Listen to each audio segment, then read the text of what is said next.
Menteri Keuangan Sri Mulyani Indrawati meminta kepada jajaran Bursa Efek Indonesia dan Otoritas Jasa Keuangan menindak tegas oknum-oknum yang dapat mencederai reputasi industri pasar modal.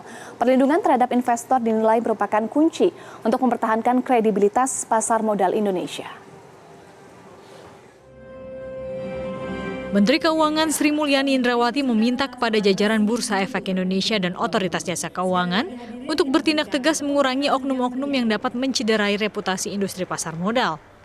Sri Mulyani juga mengharapkan agar regulator pasar modal dapat melindungi investor, khususnya yang kecil.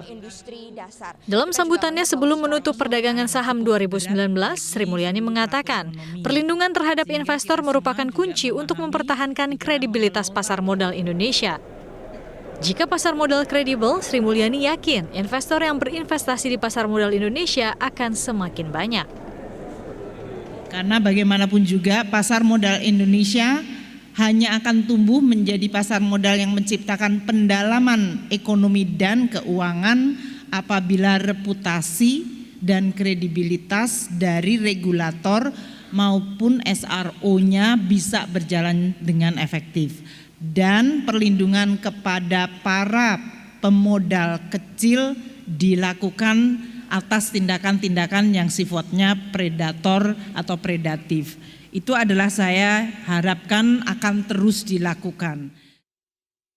Hingga akhir 2019, jumlah total investor di pasar modal meliputi investor saham, reksadana, dan surat utang telah mencapai 2,48 juta investor atau naik lebih dari 50% dari tahun 2018, yakni sebanyak 1,62 juta investor.